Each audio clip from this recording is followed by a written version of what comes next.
사랑합니다. 오늘 부활절인데 부활절 인사도 할까요?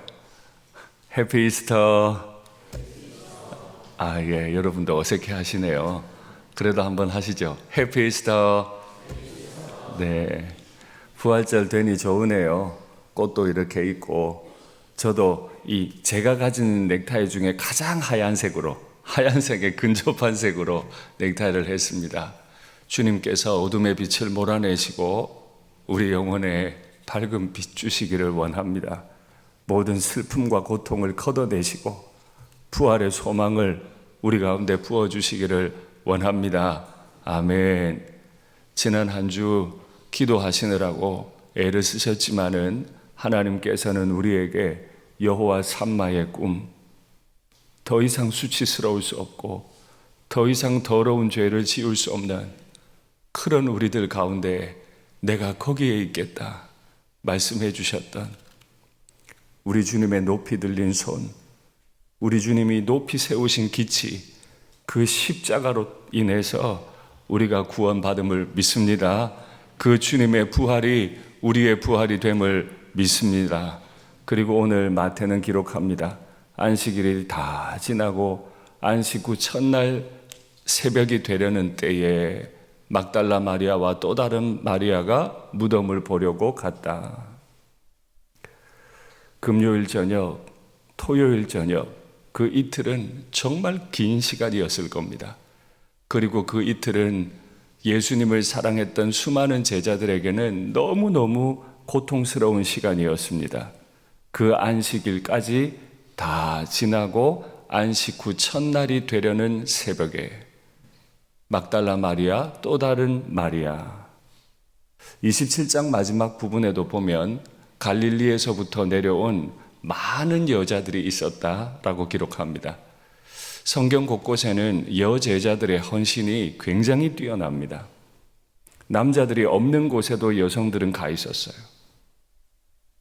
정말 주님을 사랑하는 사람들이 많이 있었는데 그 가운데 여성들의 헌신은 보기 드문 헌신, 정말 찾아볼 수 없는 정도의 헌신, 깊은 헌신을 했었습니다. 그런데 이 여인들이 주님을 너무 사랑했기 때문에 한 가지 한 행동이 있습니다. 안식일이 지나면 막달라 마리아와 야고보의 어머니 마리아와 또 살로메가 가서 예수께 바르기 위하여 향품을 사두었다가 안식 후 첫날 매우 일찍이 해 돋을 때, 매우 일찍이라고 했습니다. 그 무덤으로 가며 서로 말하되 누가 우리를 위하여 무덤 문에서 돌을 굴려주리요 하더니 눈을 들어본 적 벌써 돌이 굴려져 있는데 그 돌이 심히 크더라.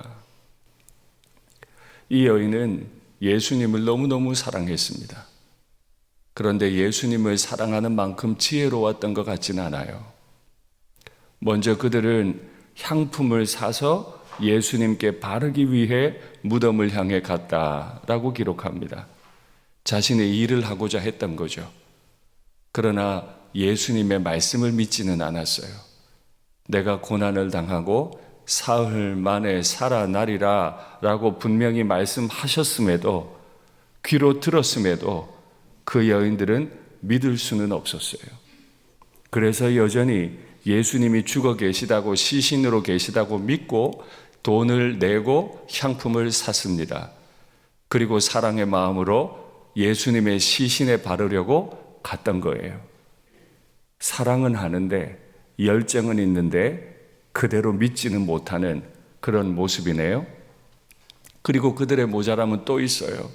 가면서 말하는 거예요. 무덤 앞을 막고 있는 이 큰 돌을 우리를 위하여 누가 굴려주겠는가? 무덤 안에 시신으로 누워 계신 예수님에게 향품을 바르려고 돈 주고는 샀는데 정작 가면서 말하는 거예요. 아차, 그 바위는 누가 굴려주지? 향품을 바르려고 사기는 샀는데 바를 수도 없을 수도 있겠다. 이 돌을 누가 굴려주지? 우린 이렇게 무죄합니다. 그런데 그 부활의 아침에 큰 지진이 나고 하늘로부터 주의 천사가 내려와 돌을 굴려내고 그 위에 앉았다라고 성경은 기록합니다. 큰 지진이 났다 그래요. 부활은 큰 지진을 동반했습니다.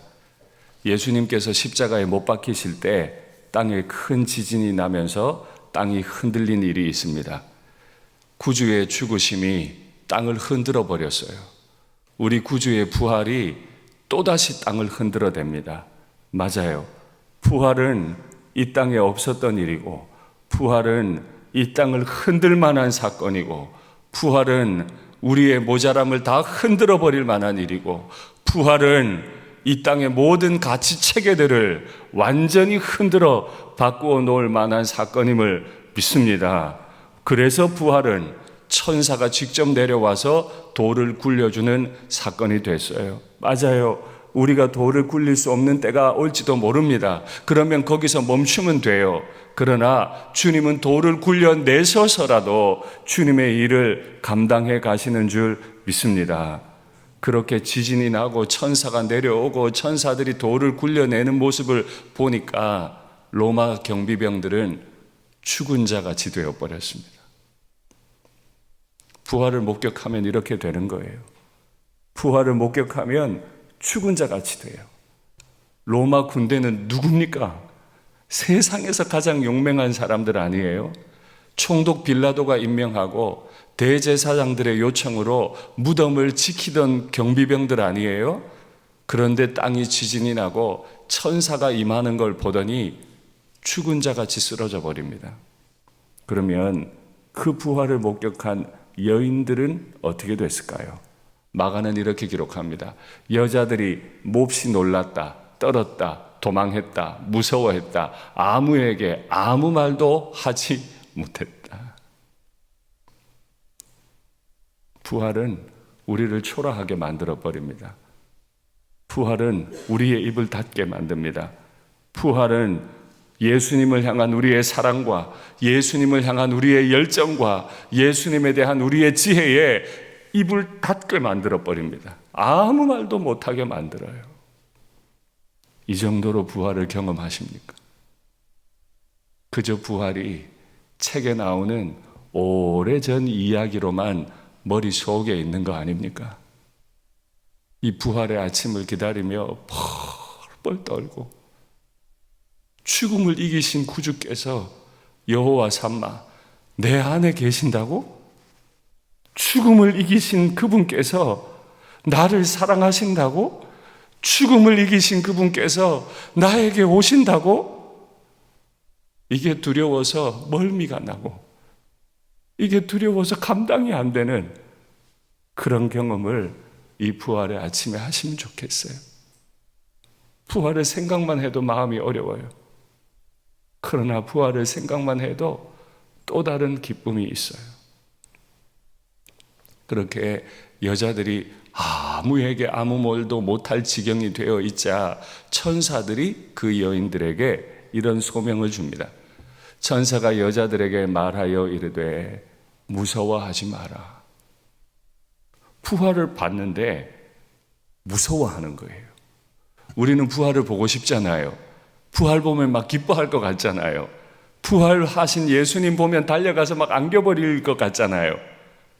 근데 부활을 목격하면 나타나는 첫 번째 현상은 무서워하는 거예요. 내가 가진 사고가 완전히 바뀌어야 되거든요. 이 땅에 없던 거거든요. 십자가에 못 박히신 예수를 너희가 찾는 줄 안다. 그 시신에 향품 좀 발라주려고 왔느냐? 그는 여기 계시지 않는다. 말씀하시는 대로 살아나셨다. 와서 그가 누우셨던 곳을 보라. 없다. 안 계시다. 말씀하시던 대로. 죽은 자가 살아난 건 분명히 두려운 일일 겁니다. 그러나 우리 주님께서는 돌아가시기 전에 죽은 자를 살려내신 일들이 분명히 있습니다. 그러니까 갈릴리에서부터 예수님을 따라온 그 제자들에게 예수님이 누군가를 부활시킨 죽은 자가 부활하는 건 사실은 낯선 이야기가 아니에요. 그러나 정작 주님이 스스로 부활하실 줄은 몰랐죠. 주님이 남을 살려내실 수 있는 건 목격했어도 돌아가신 주님이 일어날 수 있을 거라고는 말씀을 들었어도 생각지 못했기 때문에 너무 두려웠던 거예요. 그런데 우리가 진짜 무서워해야 할 건 따로 있습니다. 죽은 자가 살아난 것이 두려운 게 아니고 진짜 무서워해야 할 것, 말씀하시던 대로, 말씀하시던 대로. 우리 주님은 그 자체가 말씀이세요. 그분이 말씀하시면 그대로 됩니다. 그분이 말씀하시면 그대로 됩니다. 그게 우리를 두렵게 합니다. 주의 말씀은 힘이 있는 줄 믿습니다. 주의 말씀은 영원한 줄 믿습니다. 오래전 수백 년 전부터 하셨던 그 말씀이, 십자가 지시기 며칠 전에도 하셨던 그 말씀이 그대로 이루어지, 주님이 나에게 하신 말씀도 그대로 이루어지게 될 줄 믿습니다. 말씀하신 것을 그대로 이루어내시는 신실하신, 능력이 많으신 그 주님을 두려워합니다. 그러고 우리 이 여성들은 주님 앞을, 그 무덤 앞을 떠나게 되었습니다. 그리고 이런 이야기가 있죠. 또 빨리 가서, 천사가 소명을 주는 거예요. 살아나셨다. 빈 무덤 확인했니?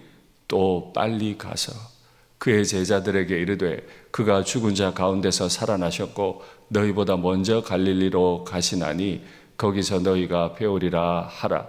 빨리 가서 말해라. 보라, 내가 너희에게 일렀느니라 하거늘. 말씀에 관한 얘기입니다. 부활은 빨리 가서 전해야 할 소식인 거죠. 세상에 없었던 일, 사망을 이기신 사건. 그래서 이 여인들은 무덤으로 향하던 발걸음을 돌려서 다시 자신의 동네로 들어가야만 했습니다. 물들어 홀로 외롭게 나왔던 수가성의 그 여인도 부활의 예수님을 만나고는 돌이켜서 자신을 수치스럽게 만들었던, 자신을 경멸했던 그 동네로 뛰어들어갈 때 물동이마저 버려두고 들어가서 부활의 소식을 전했다 그래요. 진짜로 부활을 아는 사람, 진짜로 부활되신 예수님을 믿는 사람, 그의 말씀을 두려워하는 사람들은 우리끼리 즐기고 말지 않습니다. 진짜 부활을 아는 사람들은 동네로 들어갑니다. 말하지 않을 수 없어서요. 외치지 않을 수 없어서요. 너무너무 무서웠지만 경비병들은 죽은 자처럼 되어버릴 만한 엄청난 사건이었지만 그 여인들은 빨리 가서 말을 전해야만 했습니다. 우리도 부활의 증인으로 살기를 원합니다. 그렇게 무서움을 가지고 있었던 여인들이 소명을 받고 들어갈 때 마태는 그의 마음에 이런 마음이 있었다고 기록합니다. 그 여자들이 무서움도 있었어요. 그러나 큰 기쁨도 있었대요. 처음에 부활 사건을 목격했을 때는 너무너무 무서웠습니다. 그러나 주님이 부활되셨다는 사실을 확인하고서는 마음에 넘치는 기쁨이 있었습니다. 매년마다 돌아오는 부활절이 그냥 그렇고 그런 부활절이 아니고 이 부활이 실제로 경험이 돼서 우리 인생을 뒤흔들어 버리고 무섭게 만들고 또 우리 인생에 말할 수 없는 큰 기쁨을 주시기를 원합니다. 빨리 무덤을 떠나 그 현장을 떠나 제자들에게 알리려고 다름질할세. 이번 한 주도 우리의 평생에 무서움도 있고 큰 기쁨도 있는, 말씀하시던 대로 살아나신 주님으로 인한 두려움도 있고 큰 기쁨도 있는 이 두 가지 모두가 우리의 영혼 안에 있어서 맨정신으로 살아갈 수 없는 그런 그리스도인의 삶, 성도의 삶이 되기를 간절히 바랍니다. 그렇게 막 뛰어가다가 이 여인들이 한 분을 만나게 돼요. 그 한 분이 뭐라고 하시는지 보죠. 예수께서 그들을 만나 이르시되 부활되셨으면 말씀하시던 대로 갈릴리로 바로 가시지. 왜 무덤 곁에 그 어떤 지점에 서 계셨을까요? 가시면 되지. 굳이 왜 그 어귀에 서 계셨을까요? 이 말 꼭 해주려고. 이 여인들 올 줄 아시고 이 여인들 만나 이 말 해주시려고. 평안하냐 하시거늘 여자들이 나아가 그 발을 붙잡고 경배하니 이에 예수께서 이르시되 무서워하지 마라. 너 왜 무서워하는지 알아? 무서워하지 마. 가서 내 형제들에게 갈릴리로 가라 하라. 거기서 나를 보리라 하시니라. 번역을 할 때 평안하냐라고 번역했지만 명령형입니다. 평안하라.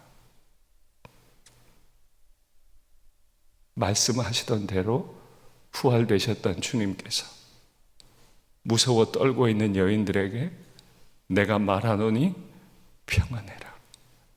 네 삶이 괴롭고 힘들어도 평안해라. 병들고 어려워도 평안해라. 네가 동네로 달려가서 부활의 증인으로 살아가는 동안 평안해라. 네 속에 어떤 슬픔이 있어도 평안해라. 성도들은요, 주님의 이 음성을 듣고 사는 사람들인 줄 믿습니다. 세상에 볼 수 없었던 걸 보았고 세상에서 받을 수 없었던 지식을 받은 이 성도들은요, 굳이 그 길가에 머물고 계시면서 우리를 기다리셨다가 무서워하지 마, 평안해 라고 말씀해 주시는 그 주님의 음성을 듣는 사람들이죠. 그 주님의 음성을 오늘 이 새벽에도 많이 듣는 저와 여러분이 되면 좋겠습니다. 그 여인들이 그 평안하냐 하는 소리를 듣고 제자들에게 달려가서 주님이 살아나셨어요. 말씀하시던 대로 갈릴리에서 보세요. 천사도 갈릴리 이야기하고 예수님도 갈릴리 말씀하시고 도대체 갈릴리가 뭔데요? 왜 갈릴리에서 보재요? 수도 예루살렘에서 보자 하시지? 왜 굳이 또 북쪽으로 올라가서 갈릴리에서 보자셔요? 그들이 예수님을 처음 만난 곳, 무지렁이로 살고 있었을 뿐인데 3년 전에 예수님을 만난 어느 날 바로 그 자리에서 소명을 받았거든요. 다 흔들어 버리시고 다시 그들을 재소명하시기 위해 처음 예수님 만났던 자리로 돌려놓으시기 위해 그 자리에서 다시 그들을 불러내시기 위해 갈릴리에서 보자. 갈릴리에서 수많은 제자들을 다시 만나셨지만 베드로에게 이런 말씀을 하시죠. 이르시되 요한의 아들 시몬아, 네가 이 사람들보다 나를 더 사랑하느냐? 이 사람들이 다 주를 버려도 저는 주를 버리지 않겠습니다 라고 네가 며칠 전에 내게 얘기한 바가 있지? 확인 한번 해보자. 너 정말 이 사람들보다 나를 더 사랑하니? 그래서 무섭습니다. 그래서 무섭습니다. 내가 한 말 다 기억하고 계세요. 다 주를 버려도 나는 주님 안 버립니다 했는데 주님을 3번이나 부인했죠. 너 더 사랑해? 이르시되 내 어린 양을 먹여라. 또 2번째 또 말하세요. 내 양을 쳐라. 3번째 또 말하세요. 그러자 베드로가 근심하기 시작합니다. 여태는 확신 가운데 뛰어다니던 베드로였는데 누구보다 먼저 말했고 누구보다 먼저 열정을 냈고 누구보다 자기 확신이 강했던 사람인데 주님이 3번 소명을 하자 근심을 합니다. 주님 모든 것을 아시오매 내가 주님을 사랑하는 줄을 이것까지도 아시겠습니다. 주님은 내 과거의 실패도 아십니다. 말이 앞선 제 자신도 아시고 제가 얼마나 부족한지 아십니다. 제 실패를 아십니다. 그러면 부활을 경험하고 내가 주님을 사랑하게 된 이 사실도 주님이 아시겠네요. 예수께서 이르시되 내 양을 먹여라. 이 부활의 아침에 나 자신도 변화되기 원합니다. 내가 그렇게 3번이나 부인했던 예수님, 그 예수님이 3번을 반복해서 다시 소명해 주시는 그 은혜를 이 부활의 아침에 누리면 좋겠습니다. 말씀을 맺겠습니다. 주님의 부활은 사망 권세를 깨뜨립니다. 주님의 부활은 기존에 있던 내 열정, 내 사랑의 방식들 다 바꾸어 버립니다. 주님의 부활은 온 세상의 가치를 흔들어 버립니다. 그리고 주님의 부활은 우리가 어떤 삶을 살든 우리에게 평안을 주십니다. 다 바꾸어 놓으시고 평안 주시는 주님 따라 복음의 증인으로 기뻐하며 평안함 가운데 생활하시면 좋겠습니다.